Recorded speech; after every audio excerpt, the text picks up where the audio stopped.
Today we're looking at the Korkers Devil Canyon boot. Apologize for all the dirt and mud on these, but these are actually a couple years old, so I can give you some impressions on how they've held up so far. So let's first start off and talk just a little bit about Korkers in general. So the one thing that sets Korkers boots apart from other boots is that they have this removable sole. And the thing that's nice about that is that, you know, if you fish a lot and these soles wear out, or you have a river system that is really slippery and you want to go studs, but then you want to be able to go in a drift boat, you can take these off and replace them with something else. So that's sort of the selling point in my mind about Korkers boots. And I'll show you how these come apart here. So basically back here, you've got this rubber tab that connects the sole to the boot. You have this rubber piece. It comes off there. Nice, lots of mud from my last trip. Then there's all these little catch points here, and you just gently pull these back. And I just sort of work these off.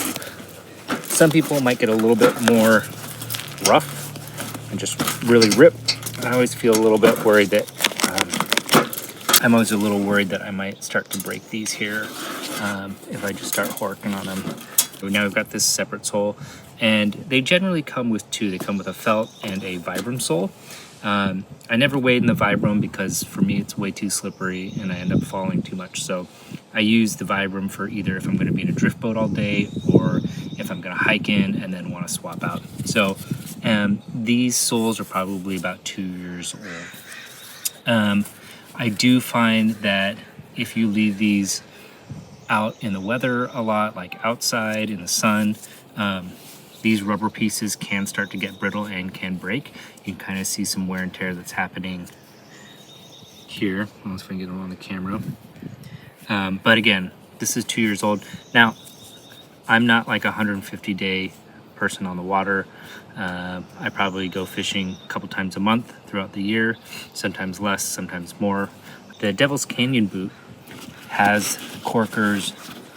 It's not new anymore, but it has the BOA lacing system. If you do any snowboarding, the BOA system should be familiar to you, but we'll show you how this works. So on here, this is the knob. So basically to tighten it, you're going to rotate clockwise, and you can see these wires tightening up.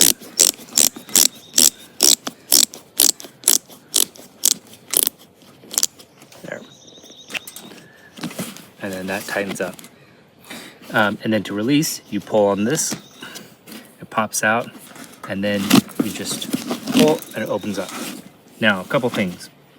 One is that I really love, at the end of the day, using this. It's very easy to get out of your boots. It's a lot easier than laces. But one problem I find is that, and you can kind of see what happens here, is that it tends to tighten mostly at the top. And down here, you can kind of see it's still a little loose. So I don't find that the tightening mechanism tightens evenly throughout here. But but you can kind of keep working it and keep tightening it. If I had my foot in here, it wouldn't tighten anymore here, and it would eventually start to pull tighter down through here. But that is one downside to the way these seem to work, is that you don't quite get that tightening evenly throughout.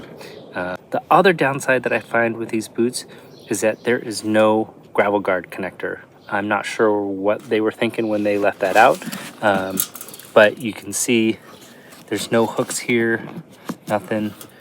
Maybe you could put the gravel guard underneath one of these things, but I don't like having it that tight against my boot and rubbing against these wires. So that seems no good. I haven't had this break on me, but I have seen reports of friends who've had this break, and they have used fishing line as a stopgap on the day where it breaks. That is another downside. If you have laces could be knotted, tied back together again. If you break one of these, unless you have a spare one with you, you're using fishing line. So I do like this. It is easy to get in and out of, but I think if you're probably a hardcore wader and you're fishing 150 plus days a year, I don't know how well these are going to hold up for you. Maybe if you're doing a lot of drift boat fishing, a lot of easy wading, that would be fine. But if you're doing a lot of hardcore brush busting and that kind of stuff, maybe it's not going to hold up for you as well. The material on these Devil Canyon are nice. This is a synthetic, and it feels, it's actually quite light.